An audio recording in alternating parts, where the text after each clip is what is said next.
What's up, everybody? It's Soren Baker here on Unique Access Entertainment. As always, please hit that subscribe button. It's right there and it's free. That enables us to keep coming to y'all as often as possible with as many interviews as possible. So please hit that subscribe button, like our content, share, talk about it, be about it, each one, teach one. And we appreciate your support getting us this far. And of course, if you haven't already, join our members. Now, today, we have the honor and the privilege of being joined by the Pharcyde. So, Slim Kid Trey. Hey, Monty, thank you for coming through. We here live and direct. Yes, sir. Thank you. Appreciate it. Yes. Now, you guys recently performed at Red Bull with the BC1 Finals in Los Angeles. And I was at the event, and it was always great that you guys are out and about. And kind of a full circle moment, given your guys' legacy and history with dancing. What's it like long-term, 30 years into your career, being able to perform at a b-boy breaking event? Nah, it doesn't matter what kind of event it was for me. I mean, 30 years later, we wasn't thinking we'd be doing anything no time later. It was just for the moment. And for it to go on this long, everything is a blessing. It's all cake. So it doesn't matter if it's a birthday cake, a birthday bash, or a bar mitzvah, or an award show, or a hip hop event, or a Trey birthday party. As long as we get to perform and like synergize to get this energy back, because every time we get on stage, it's just like we get more and more into our realm that we create. Our zone, yeah, for sure. I feel that too. And for me, it's like like being at the b-boy thing was amazing, because that's all we used to do. I just remember us rehearsing during the days, and then at night we would go find the party. We're going to Metro. Remember, Imani? We were going to Metro. We're going to Hollywood Live. We were going to Guadalupe. Oh yeah, you know what I'm saying? And it was just to see that feeling. How they turned it up a notch, though, just like they turned the moves, and like it's like when you watching like track and field, and when you're watching track and field, you're like, man, this shit can't get no faster. And then they do. Years later, then they just keep getting faster. Like their head spins, or they're spinning more. It went from 360s to 540s. Just keeps on more. And yeah, like skateboarding, exactly. Exactly. Oh my God, it's amazing. And will.i.am was there too, and he came up in the dance scene with us back in the days. Up at Guadalinda's and stuff like that. So it was really like kind of, for me, it's magical moments, and seeing that the culture, just watching the culture just evolve and continue to breathe what we've already done. You know what I mean? It just keeps it. It's like an organism. It just keeps transforming. But we didn't create it. We jumped on something that was happening. Exactly. And to see it keep going, that's dope. It's super dope, Because everybody said it was a fad and yada, yada, Yeah, what's up? There you go. Live via satellite. And Fatlip is here. Thank you for coming through, Fatlip. What's up, brother? Man. There we go. Everything is good. So with the Red Bull BC1 Cypher 2, I also thought it was cool how when you guys were performing running, you invited people to come on and break with you guys. What made you guys want to do that? You know what? It was something that was kind of, it was a cypher, and it was something that was offered that we could do, and we was like, oh heck yeah, you know what I mean? Because for me, it's like, oh yo, I'm 52, I can't do the moves. So for the youngsters to jump in and sprinkle some of that, some of that good dancing and stuff like that, that just adds to the thing. You know what I mean? So it was definitely something amazing. Well, we know what it's like to be like young dudes trying to come up, and some rappers to be like, you want to come on stage? Everybody and their mama trying to get up on stage. So that's a big moment for them. So we got our shine. Yeah. We wasn't trying to get our shine. It's for sure. It's like exactly. Spreading the spotlight so the young spreading the love, come up and do their thing. Best way to say it. And what was that like for you, Fatlip? Oh, it was just dope. I didn't even know about the competition, but when I found out, like, those kids are young, man. They it's crazy. Like it's in the Olympics now, right? Some of them are like competing. Like it's a legit sport. That's I mean, the fact that it's still around and it's only grown, you know what I mean? I love it. I love it. Okay. I so love it. I so love that it's going to the Olympics. Like that is bananas for me to see. You know what I mean? It started in the 70s. And that's just still going. Yeah, it started in the 70s. And then what do you guys think it says to hip hop culture that one of the main 4 elements is now going to be an Olympically recognized event? I mean, it's not even a big deal. I think that's a blessed thing. I think it's to be expected at this point. Like you're not even tripping. Like hip hop, like Fatlip say, like that's the culture. That's everybody fucks with hip hop. So it's like the music is so large. Everything else is, of course. I mean, what else can we get a piece of? You know how they do it. Yes, I've seen it throughout my whole life. Yes. And Fatlip, for you, when you guys were performing at the Red Bull event, what made you guys also want to dance and perform in that manner with the B-boys as well? I'm a B-boy, man. You know, it just took me back. You know what I'm saying? It was the energy. It was the energy that made me do it. Because a lot of shows that we do, you know, the energy is not that high. You know, like the B-boy energy, that's different. You know, sometimes it's like if we're doing a show or you're at a club, people are dancing. It's like everybody's just drinking and, you know, just enjoying the music. But like they two-stepping. Yeah, exactly. Thank you. But the B-boy energy, that's different. You know, I walked away from there feeling like we should make a B-boy album for the B-boys.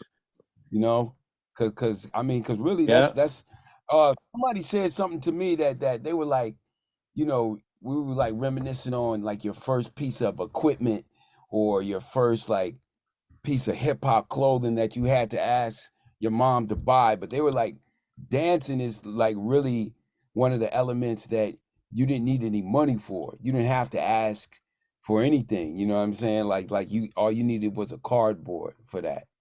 You know what I'm saying? Like you didn't have to ask your mom to buy you a turntable or a mixer or a microphone or something, you know, or anything. You know, it's just like you just do it on your own. So I don't know. I think I just got caught up in the moment, man. There was some good energy in there. Yeah, unfortunately, I only got to about a 2.5 step. I never was on your guys' level, but that is what it is.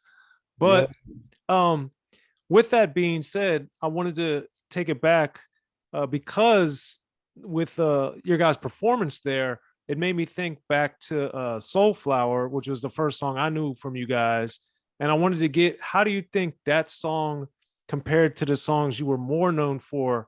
How did Soulflower kind of affect you guys getting in the game and how you were perceived originally? Now, let me ask you, you're talking about the original Soulflower on the brand new album? Yes, not the remix, the original version. I don't know, man. I'm not sure. It's maybe the other guys will know. I just feel like that was the original one is the first time people ever heard us, and it was really amazing to be on the record with all those heavyweights and but the comment was, who are these guys? We were the only unknown people on the record. So that was the introduction to and we had like a crazy promo record picture. Our promo picture was like stupid. Nobody knew who we was, and they just heard this crazy song at the end of this record with all these like heavyweights. So everybody was curious, and then we went on tour with the brand new heavies. So everybody got to put a face to the voices, and it was just, they just fell in love. A lot of people fell in love with us. A lot of people hated us, but that's what you want, I guess. I mean, you know, to invoke some kind of emotion. I think those records, I don't know, like even your mama, our mama being our first single, I don't really remember it being a hell of an impact. I know a lot of people were interested. I know we were always doing a lot of interviews and people were curious about, like Imani said, like, who the hell are these guys? But to be honest, our career didn't really even start until Pass Me By came out. I feel like. No. People that we had our fan base, we created our fan base before Pass Me By. People that were more, we branched out after when Pass Me By came out, it changed. The shows changed, the level of everything just changed. But we did have a hardcore following. People like loved us, and they would come out to see us. There was always people that either grew weed or were dancers or were from another part of the world that got to us somehow, and they just we just had a weirdo following. Like we were just the weirdo kings or some shit. Funny? Like, you know what's funny? Like before Passing Me By, I felt like it was a lot of work. It was like a job. Like, yeah, we just had to go on tour. It wasn't that fun. I remember thinking like, man, I feel like I didn't know it was gonna be like this. Like we didn't know what to expect either, so it was like weird. I definitely didn't feel like a celebrity until Passing Me By came out. It felt more like what you thought it would be like when Passing Me By came out, because people knew who we were. Yeah. So touring with the Brand New Heavies, did you guys perform a lot with the other artists on that album, or was it just with them themselves? Since they were it was a whole tour, and they brought out everybody, and we just happened to be one of the groups that we were on the same label as them. Was it an actual tour, or did we just go to New York? We did a tour. We did a tour, and then we even got a chance to go overseas. Really? That's true. Damn. Yeah. See, that's what I'm saying. I forgot a lot of shit. Yeah, we went to London. I remember that. Yeah, but you guys got like Master Aces on there, Edo.G, Cool G Rap. So all the heavy hitters, man. So when you're, and obviously Edo.G's from Boston, but most of the rest of them being from New York, and you guys being from LA, were you able to pick up different things?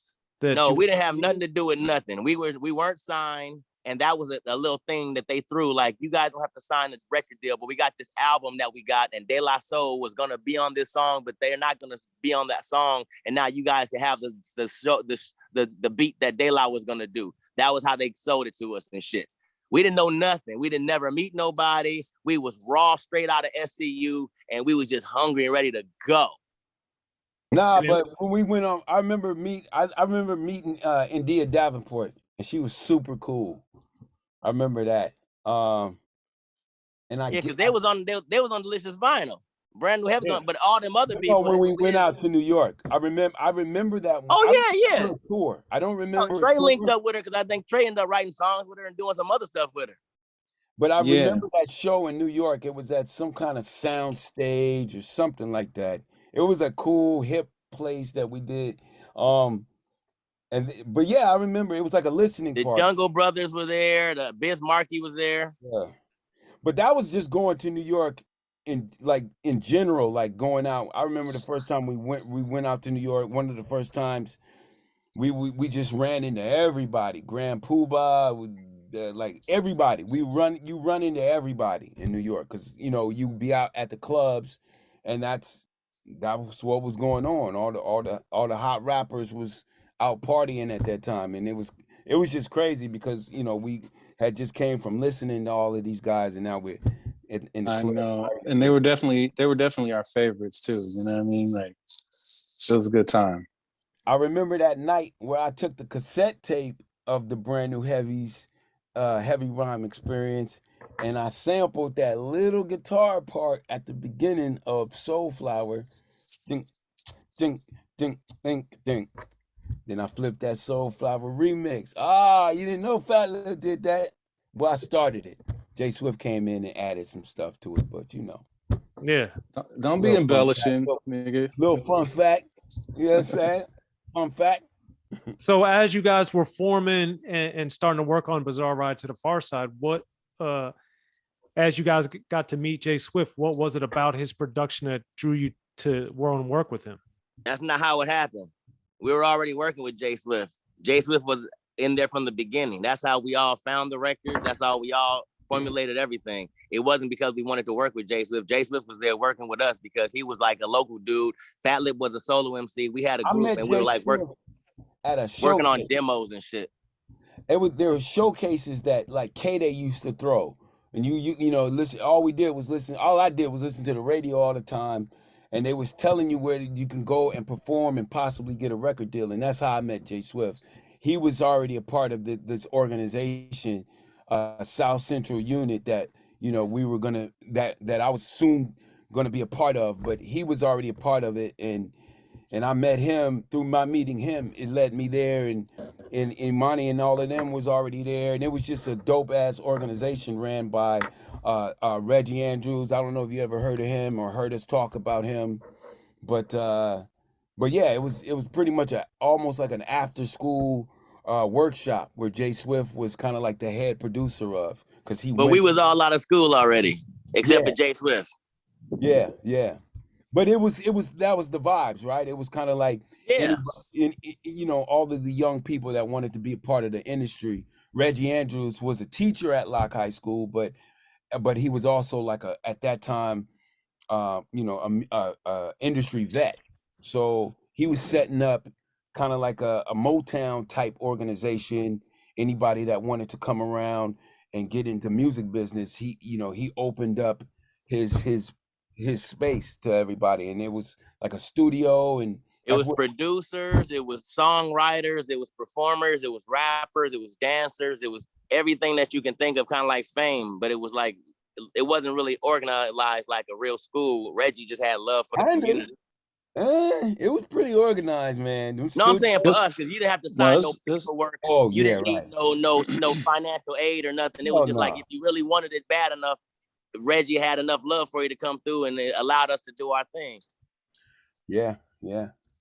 Okay. And that's where we met Jay Swift. I remember the first time I'd seen Jay Swift press the start button on the MPC. That's when I knew something was going to happen. I knew my life was going to change.